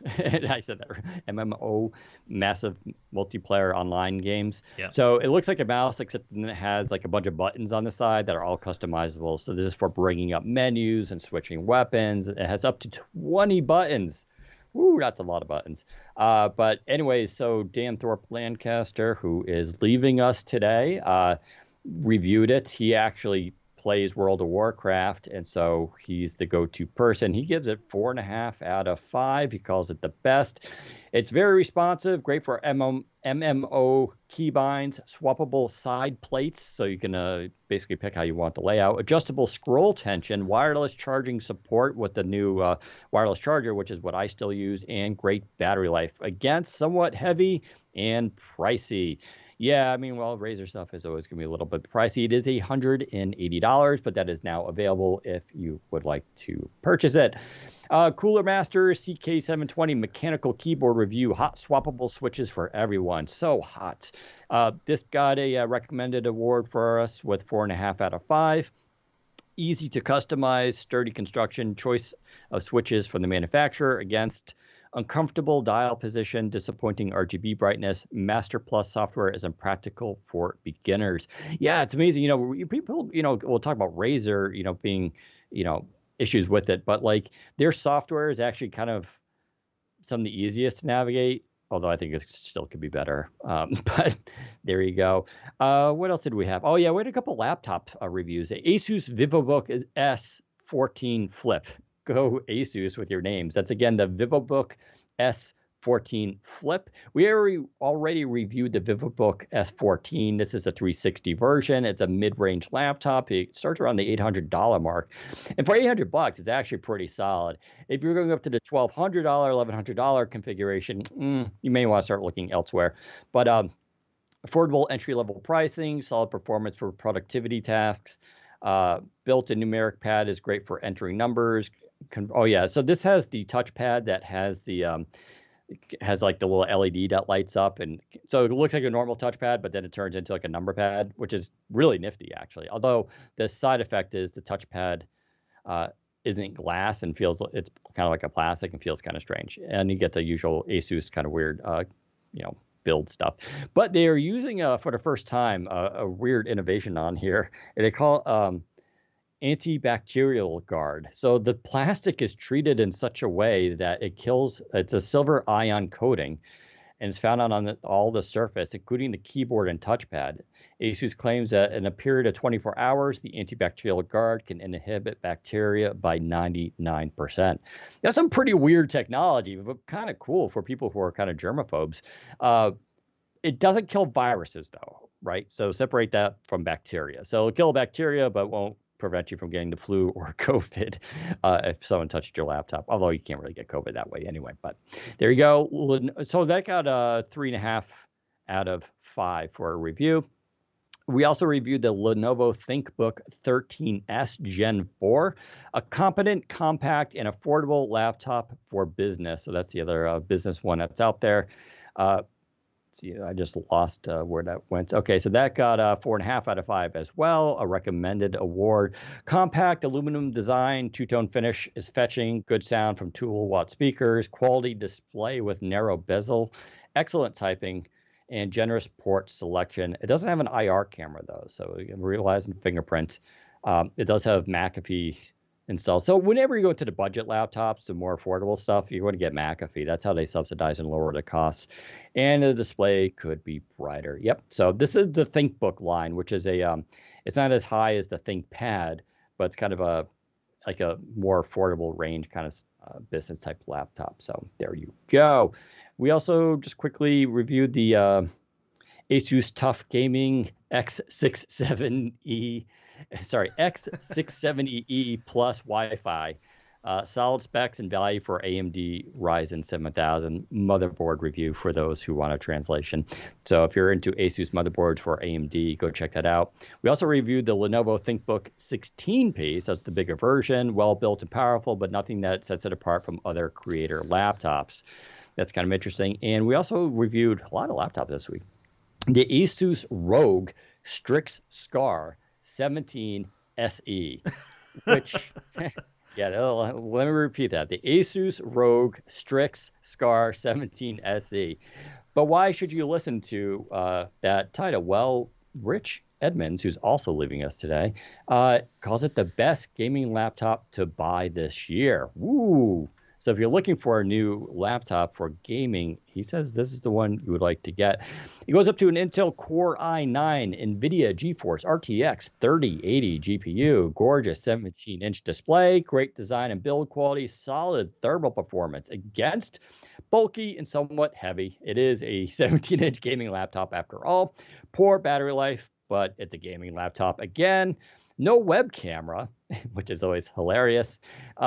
And it's expensive. Asus sometimes doesn't put the webcams on its gaming laptops, though. One, it looks better. They can make super thin bezels, which this has. The other thing is because this is such a kind of professional level or hardcore gaming laptop that starts at, wow, $3,899 and goes up to $4,950, that if you're at that price range, there's no web camera on the planet that's going to justify the price. So the idea here is like if you're using this in your game streaming, you're probably going to bring like a high quality 4K camera for gaming, for streaming rather, which I think actually makes a ton of sense. But something to consider because it means you're going to have to, take your web camera with you. We also, we had a lot of reviews. Elgato Wave XLR and Wave DX mic review, superior sound input with great value. And the Anchorwork B600 video bar review, a bright spot for all-in-one webcams. Actually, that's a cool looking Anchor. Oh, Anchorwork. Is that the Anchor company? Wow, that's like a cool looking webcam. It has a big sliding door on it. That looks really kind of interesting. Anywho, that's all our reviews. Go check them out. Our staff worked very hard on them, took really nice photos, and the holiday season is coming up. Reminds us we're going to have a lot on Windows Central in the coming weeks in terms of Black Friday and everything like that, covering specifically gaming laptops, PCs, Xbox consoles, accessories, anything related to this stuff, web cameras, everything. So make sure you tune into us. We're going to have a couple live blogs running. They'll keep you updated on the latest deals as they happen. And yeah, if you're looking to buy any of these devices, definitely wait. Maybe I'll even throw a couple of those Eufy things that I use. But anyway, there we go. Oh yeah, someone's asking, Surface Pro 9 Pro review anytime soon. Okay, let me give a quick explanation for this. There's been a lot of changes. I mentioned a couple of people are leaving the site this week. So some people are moving on to different websites or different jobs, as happens in the industry. If you don't know, the last 2 years of the pandemic has opened up a lot of job opportunities for people, and that's what we're experiencing as well.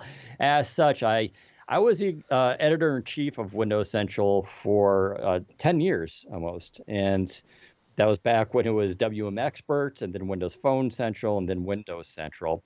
And then I stepped down to be the executive editor, which allowed me not to focus on management and just focus on creating and writing and all that kind of stuff. Well, I'm back to the editor-in-chief role, which is fine. And Jez Corden is now the managing editor of Windows Central, which is awesome because he's got a lot of ideas, and we're tag teaming and we're redoing a bunch of stuff internally. So that's why I've been so busy. So to answer your question, Surface Pro 9, I am planning to have it hopefully on Tuesday. I've been using it every night, and I like it, but there are some quirks with it that I'll talk about in the review. That has something to do with the processor, really. But yeah, stay tuned for that. So I do have a couple reviews. And yeah, Sarah's asking about the HP Dragonfly review. Yep, same thing. That one actually will be done quicker. That one's already 90% done. I just got to format it and get it published. I might even get that done, published this weekend. Published this weekend. I still love that. It's funny. After using the Pro 9, I like the Pro 9, but I picked up my Dragonfly again, and that is still my favorite laptop of the year. It's just great, but very expensive one, obviously. Was that it for us? We had a thing of the week. Did you want? Thing of the week. I guess I've been watching the new season of The Crown, which it's on season 5 now, and that show every 2 seasons sort of recasts all the characters because they sort of age and stuff. So we're on season 5, so we've got a new bunch of actors and actresses in to portray those roles of the Queen and all the other people in the royal family. Now, if you're not a fan of the royal family, I think you can still watch this show. It's more drama than historically accurate, and of course it's following the sort of historical beats of the royal family, but a lot of what goes on sort of behind closed doors is certainly made up, and it's all dramatized and made more sort of intense and exciting to watch. So if you're into drama, if you're just looking for a good show, a good dramatic show that's all about sort of characters and people falling in love and getting in trouble and all that other stuff, then this is a great show. Season 5, like I said, just came out. I think the best season. I've not seen all of season 5. I've only seen the first 3 episodes. Season 4 is arguably the best season they've done so far. I loved it. Season 4 was just gripping beginning to end. So if you're looking for something to watch, maybe watch the Crown. And if you're not sure where to start, because you can kind of watch these in any order you want. It doesn't really matter. There's technically the chronological order because the characters are getting older. But I think you could probably start with season 4 and sort of just have. If you enjoy season 4, I think you enjoy the other seasons. But season 4, I think, is awesome. So, The Crown is my thing of the week. I have not seen that show. All I know about it, and if you want, go on YouTube, type in Family Guy and The Crown. They did a really funny joke about it, about how you have to watch it so you can tell your friends you watched it. And it's a really funny bit that they do on it, that's all I think about when people talk about The Crown. Obviously, my thing of the week, if you follow me on Twitter, is I got another cat, another kitty. He is 5 months old. He is precious. He's so good. He makes my other cats, my other new cats, look bad. So, if you don't know, I have now adopted 4 animals since January. I'm told by my SO that I can't adopt anymore. She wasn't happy about this one per se. So what happened was I kept getting the pet finder emails like, who's going to be your adopted today, and I'd always just kind of look at them and like, oh, that one's cute, and click. And I saw this one. I was like, click. I'm like, I got to have him. And that's how I am with that's every pet here I got. I was just like, those are the ones. And so I applied because they were located here in Massachusetts. And I put the application in, they responded, and we went back and forth. They did the whole process, and they're like, all right, we think you're going to be a good match. And I'm like, awesome. Like, now I got to break it to my SO. So she had no idea that I was doing this. I'm like, so I applied to adopt a cat, and we were approved, and we can go see him Saturday. I'm like, don't worry. We can't take him home that day anyway. It's a meet and greet, and we're going to meet with the counselor and all that kind of stuff. And she just gave me this look like, come on. And I'm technically, I'm like, you told me if we adopt a dog, because she really wanted a dog, that I can get a third cat. Like you told me. She's like, yeah, but I didn't mean it right away. I'm like, you didn't tell me that. That was not part of the agreement. So we went to go see the cats, and she just looks at me and she's like, F you. Yeah. So if you haven't seen him, he's actually, I could pick him up, but he's napping right now. He is on Twitter. He is another black and white tuxedo, and he's got a black face, and he has a perfect white mustache under his nose. It's absolutely hilarious. He looks like Wilford Brimley or the Monopoly guy, whose name is Uncle Pennybags. So we called him, his full name is Mr. Wilford J. Pennybags, but we just call him PB for short. He's, like I said, 5 months old. He's absurd. So, his backstory. He comes from a colony of feral cats that was found him and his 5 other siblings were 4 weeks old when they were found outdoors, and they got rescued. And they all had ringworm, which is like a fungus kind of thing that it's like basically like an athlete's foot. You get on your feet and all that, but they had it, and so they lost almost all of their fur, and it was just a mess. And this woman took care of them and fostered them and gave them baths every day and treated their skin. And he's gorgeous now, and he's like the softest cat I've ever petted. But he's like a puddle. You lift him up, he's just completely limp. Loves being held, loves being cuddled. He's just awesome. Oh yeah, that was the other reason I got him, because he's the only boy pet we have. All the rest are females. Everybody's a female in this house, so I was like, I need a son. Give me a boy. So he's my boy, and he's so good, and he gets along. He loves the dog. He went right up to Abby, and just like they touched noses, and Abby's like, all right, who's this guy? And like they become friends. Abby, I think, kind of respects a cat that's like not afraid. And so they hang out all the time. They sleep together on the couch, and it's only been a couple of days. We only got him on Sunday, so he's been really adapted. The other cats, well, he's sleeping next to one right now. So Cleo is tolerating him. Long as he doesn't get too close, they're fine, and obviously they can sleep together. Jasmine doesn't like him. They're not fighting. They're just not they friends. See each other. Yeah, they just give a hiss, But Jasmine also doesn't love the dog, so that's just her thing. But they'll get used to each other. But yeah, so I'm told I can no longer adopt anymore, rescue any more animals. All I know is I'm happy as hell. Yeah. I'm happy to be back at the editor-chief role at Windows Central. It's been too long since I did any management stuff, and Jez and I are going to we got a lot of plans there. I working from home and having animals is like the coolest thing ever. I just wake up every day, and these pets they're so bonded to me that they're just so thrilled to see. It's just awesome. And you have what, 3 cats now too? I do have 3 cats, yeah. Yep. So I saw not Cat that weird. Central, Cat and Pet Central. Yes, Cat Central. My best friend, he has 3 cats. Although they're getting old now, so they're starting to have problems. And like mine are all brand new, all shiny. So I don't know, it's kind of funny. But there we go. That's my thing of the week. So go rescue animals. Go on PetFinder.com if you haven't. And they don't sponsor us, but if you're looking for an animal, please get a rescue. There's just so many animals that just need homes, and I'm telling you, rescues are awesome pets. They tend to be, especially if you go through a foster, when they've been fostered, because you'll know exactly what you're getting in terms of personality and behavior and all that, and you can work with a lot of these places to find something that fits you. But like, it's really the best process. All my pets are fostered rescues, and they're just been like exactly what we've expected. So there you go. All right, we're going to do Q&A now with the audience and talk actually about tech. So if you want to start firing off your questions, please go ahead, do so. Of course, we record this live on Fridays at 1:30 p.m. Eastern time. Typically, we start a little bit late today, but if you want to join in the chat, join our Q&A, you can listen there, because we don't put the Q&A on the recorded podcast, unfortunately, but you can go rewatch it on our YouTube channel. As usual, follow me on Twitter, Daniel_Rubino, Rubino, which is technically still verified. And you can follow Zach at ZACBOWDEN. He's Twitter Blue verified. Well, thank you, Dan, for pointing that out. Poor Zach. All he wants in life is to actually be ID verified, and just as they got rid of it. So anywho, thanks for tuning in. We hope you enjoyed the podcast, and we'll talk to you next time. Take care, everyone. Oh, wow, exactly 90 minutes. Yeah, look at that.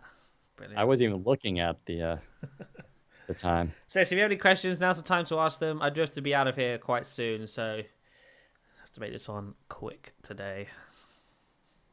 Someone saying black and white cats are more affectionate than true tabbies. Yeah, there's like a lot of interesting debate about their coats. Like orange cats is supposed to be kind of crazy, and black cats can be kind of moody too. I agree. I had solid gray cats when I was a teenager. They almost looked like kind of Russian blues. They were great. But ever since then, all I've had are tuxedos. And yeah, I love the tuxedo cats are awesome because they're called tuxedos. They look like they have little black jackets on. What's not to love? What is the status on 22H2 for Windows 11? I am still on 21H2. If you're checking for updates and it's not there yet, then that's because it is not being offered to you. If you're running an eligible Windows 11 PC, then it should be offered to you very soon. They're still rolling it out in waves. Any news on Microsoft AR VR software and hardware front? Sadly not. Microsoft's current effort really is sort of partnering with Samsung and Meta for the new Quest stuff, and they've announced a whole bunch of their services are coming to the Meta Quest Pro, including Microsoft Teams Mesh and all that other stuff. But yeah, no, nothing on the hardware front and nothing for consumers.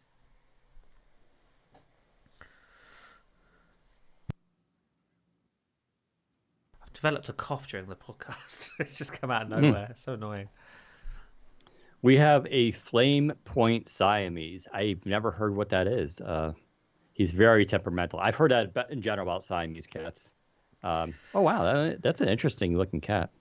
Yeah, when you get to those like exotic kind of breeds, they look super cool, but they're very like, don't touch. I'm statuesque. Don't touch me. Dan, have you and Paul Thurrott ever been on the same panel for a Microsoft or Twit event show? Yeah, actually a couple of times. Paul used to have me on Twit as a guest when Mary Jo wasn't around. And I was also on for Build a couple of times. But, you know, I have nothing against Paul, but he I think doesn't, I don't know if he doesn't like me or he gets kind of moody with people and, you know, he stopped offering me to come on the podcast, and I'm not exactly sure the reasoning, but yeah, we've done stuff together. I've driven him home before. I've been to his house. I mean, he's really nice in person. Online, he can be, you know, grouchy, but that's just his persona, I think.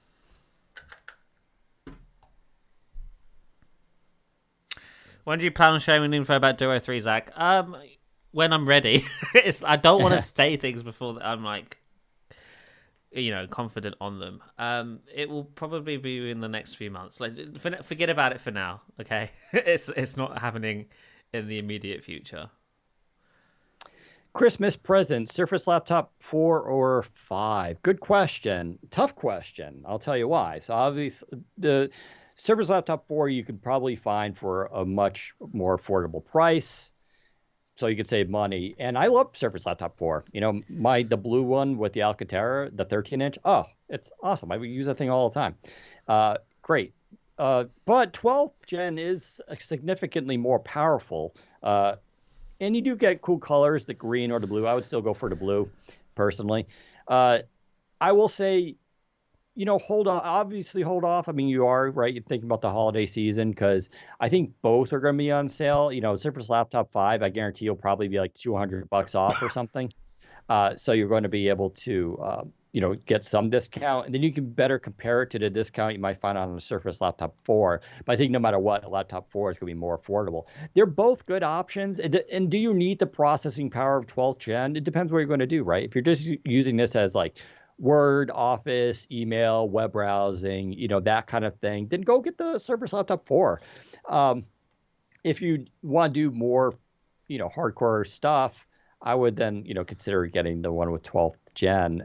In terms of anything else that's different, I got to use it more. I haven't used it nearly as much as I need to make that decision. But I mean, off the cuff, they feel exactly the same to me, right? I know Microsoft talked that the displays improved and this and that. It's not obvious to me that there's a lot of change between the stuff. So, when do you think we will get a Surface Go Fold? I don't think we'll be getting a Surface Go Fold at all, to be honest with you. The Surface Go is a budget line of devices, and foldable devices are not that.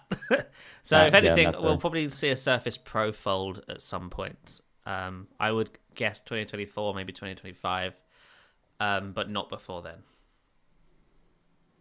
Dan, are you using the Bose QC2 earbuds? I am. What are your thoughts? So I've talked a lot about them on the podcast, so I'll keep it short here. I'll just say they're the best earbuds I've ever used in my entire life. It's going to take a lot for me to move on from these. Like, it's good.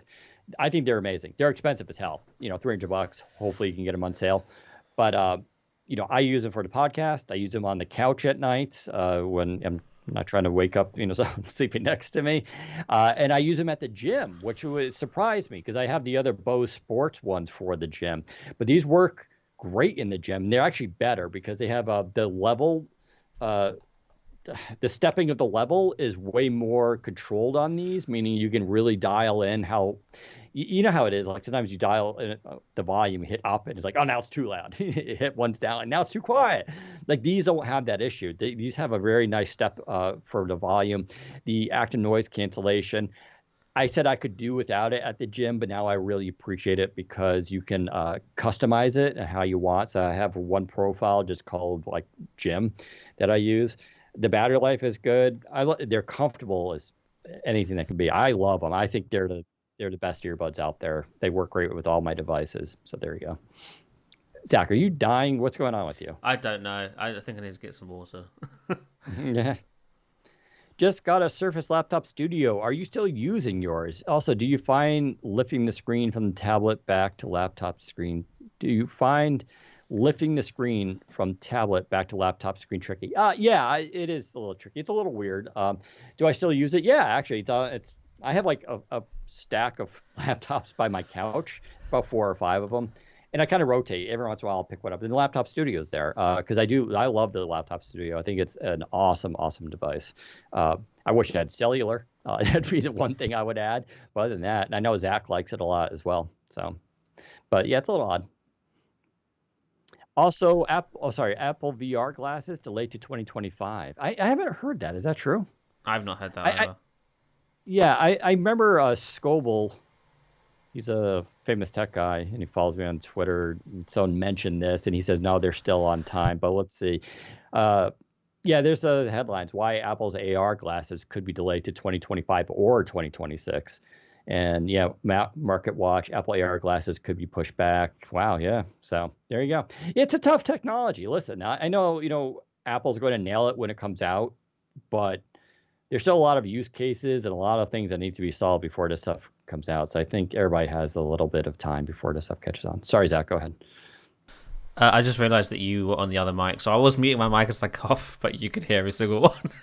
Oh, that's what that was. Yeah. It was like, whoa! Yeah.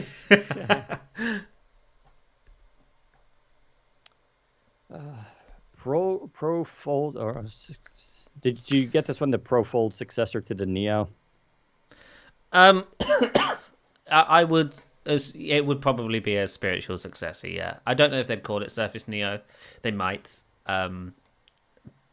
But the idea is, I've heard that they are certainly looking into the idea of a foldable tablet, with a single screen. That is. So whether that be a Surface Neo named or if it's a Surface Pro named, we don't know. But it will be that sort of form factor. Likely, I don't know, maybe 13 inches. Who knows? Maybe a bit lot bigger. And that will be that. And it could be anything. It could be Neo, could be Pro Fold, could be Pro X, could be Pro Book. Who knows? Do you think Laptop Studio has a future, or will it die like Surface Book? I think it has a future. It solves a lot of the issues of Surface Book, in terms of performance and everything like that. And I think they just nailed the hardware. Like it's one of the first devices that, like we talked about this previously, like sometimes it takes them a couple of generations to figure something out, like the Surface Duo, but like Laptop Studio out the gate is pretty much perfect. Like the only thing you kind of complain about is it needs a 12th gen chip, which is going to make a huge difference and maybe a more powerful GPU. Fair. But in terms of design and the hardware, I think it's outstanding. Yeah. How is it selling? I don't know. That's a good question, though. A second gen Laptop Studio is on the cards for next year, as far as I'm aware. Yeah. Because they're going to try at least 2 or 3 times and see, what the sales are. But yeah, I'm curious about the sales on it, if it's doing well or not. Does the price of Volterra imply the Surface Pro 9 5G is overpriced? Just compare the Surface Pro X versus Surface Pro X. The Volterra being as cheap as it is could be a number of reasons. Primarily, there's no display. The display is arguably, I believe it's one of the most important components on the device, and especially one that's high resolution and high refresh rate, such as the Surface Pros and touchscreen. Yep, all of that adds to the price by $200, $300. And then you've also got the just the engineering process of having to put all of that together. Putting something in a plastic box is a lot cheaper on the production line than it is to put into a thin metal chassis. So that all adds to it. In addition to that, it's also possible that Qualcomm may be subsidizing some of the cost on the Volterra device.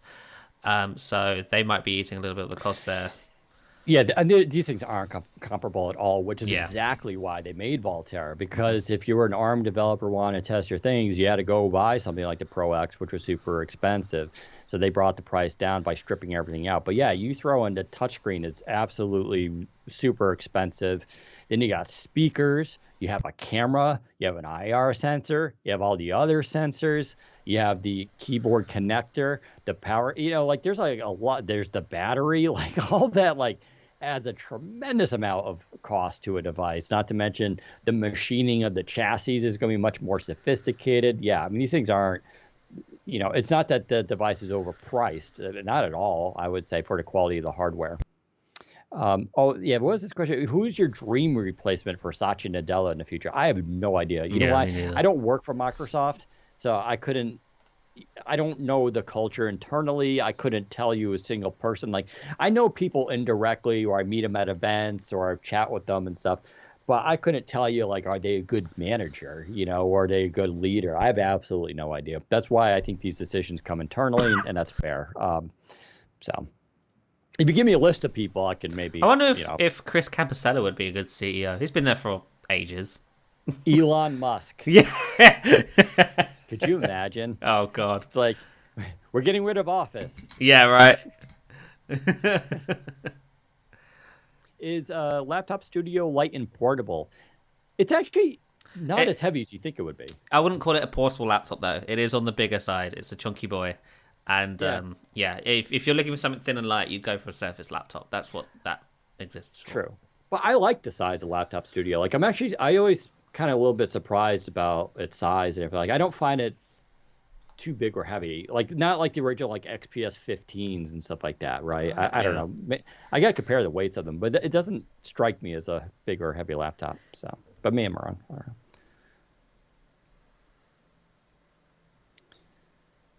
Would Surface Laptop Studio be improved with a more rigid display hinge so it stays where you put it? Maybe. I don't know. I would assume that that's something that they might end up doing at some point, but it's not.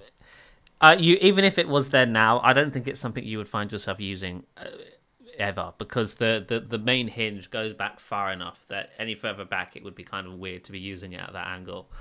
So it's unnecessary for that middle hinge to be able to sort of stay in place. But I can see why it might be useful in some circumstances. But I wouldn't, if that never happens, I wouldn't be disappointed. All reviews out for Surface Pro 9 and Surface Laptop 5 refer to performance issues and the 12th gen not performing on them as they're supposed to. Almost all confirms not to upgrade or buy the Surface Pro 8 and Surface Laptop 4 instead. So I have to compare the performance compared to those. My hunch, though, is I guarantee the Pro 9 is going to be faster, and same with the Surface Laptop 5. This idea that they're not performing as they're supposed to is incorrect, and anyone who says that is ignorant of Intel 12th Gen, and I'll tell you why. One of the beauties of Intel 12th Gen is the flexibility of it, specifically the controlling of the TDP. I've seen a wide range of performance differences with 12th Gen between OEMs. And that's not by accident or because they screwed up something. That's a purposeful choice where they decided to give more battery life versus raw performance. You take someone like Lenovo, they put P series in a lot of chips, and they push them like hell. Like, they're super powerful. As a result, the battery life isn't the best on some of those devices. HP's gotten more conservative. They'll put U series and a lot of stuff. But even within the U series, you have a 9 watt and 15 watt. And then within those, you can control the TDP. So to say that they're not performing as they're supposed to is really confusing, because OEMs basically dial in the performance that they want and balance it with the battery and heat and the fan noise and all that kind of stuff to a level that they want to deliver. And I'll tell you, Surface devices have really never been about the fastest or most performant devices out there. They've been about the overall experience. So the question people should be asking is, one, is Surface Pro 9 significantly faster than Surface Pro 8. And just because you're going to have way more cores with Pro 9, yeah, you're going to get more performance out of them. And does it feel fast and all that stuff? That's the question people should be asking, not how does it compare to like a 14-inch laptop that has the same processor in it, because it's got way more thermal headroom, and I guarantee they're going to clock it higher and do all that kind of stuff. So it's a little bit of a tricky question. But it's really about balancing all those things. And I tell you, the Surface has always been more about balancing performance along with trying to get good battery life. You can debate whether they've ever succeeded in doing that, because it's a tough thing with Intel and even AMD, to be honest. But that's how I would, classify all that stuff regarding the processors. Will Windows 11 ever get tablet mode? Technically does. I know what you're saying. Does it have like a tablet mode, sort of like what Windows 8 was? I don't think. Zach, do you know anything about that? No, I don't think it will. The whole point of this sort of design that they're pushing here is that it's all auto magic. There's no dedicated mode it switches in and out of. It just all works. And just make Windows 11. Yeah, so for example, they're currently testing with the next moment update. When you detach the keyboard, the taskbar gets thicker automatically. You don't have to go into a mode. It just expands, gestures become enabled, and it all just happens because you detach the keyboard. When you reattach the keyboard, that all goes back to normal laptop desktop mode. And that's how Windows is going to treat that, at least while Panos is in charge. It's all automatic. It's all one mode that just adapts to you on the fly. Sarah asked, wait, if you want better battery life, shouldn't you go buy a U CPU? Yeah, technically. But again, see, there's a lot of caveats, right? So you can still make a U CPU really fast, in which case a better battery life, you won't get it compared to one that's maybe, not as ramped up as high. But then there's also the size of the battery, right? That's going to be the big driver here in terms of battery life. You can make a P series that gets great battery life. You just got to put a big battery in it, right? And they can, but then again, it comes down to design, right? So Surface Pro 9 can only be such a size. They can only use such large batteries. That's why I always questioned like that they were going to put a P series in there. I was like, that doesn't sound right. So it gets a little tricky. That's why we always publish and talk about the size of the battery. You can get a rough idea. If it has a 50 watt-ish battery life would probably be okay. If you see a device that has 60 or 70 watt hours, that's actually pretty impressive, especially when we start approaching 70. You'll see gaming laptops with 99 watt hours because that's the legal limit, but they're going to have the most powerful processor and GPU on there, so it's not going to matter, right? You'll get 4 hours. So it's a tough thing to balance all this stuff out.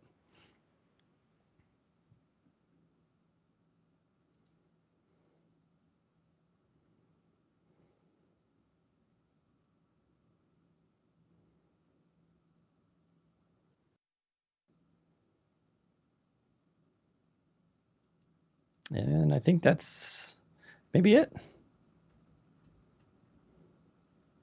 Sounds good to me. Mo says regarding Laptop Studio, it's not heavy, but not light either. Yeah, that's actually, I know that's may seem unhelpful, but that's actually how I would describe it. Yeah. That's how I feel when I pick it up. Yeah. Could be heavier, but it's also not light. Yeah. I love everything about that device. I think if I had to pick just a laptop and I didn't really probably need 5G, but I wanted touchscreen and inking and everything like that, I think Laptop Studio would be the one laptop I would use, to be honest. Yeah. All right, cool. Thank you for tuning in, everybody. We'll be back next Friday. What is next Friday? Is that Thanksgiving next Friday? When is Thanksgiving? No, that's the 24th. Okay. So the 25th, we might not do the podcast because that's Black Friday. Yeah. All right, so next week we should be back as normal. Follow us on Twitter. We'll keep you updated when we go live. But until then, we will see you next time. Bye. Bye, everyone.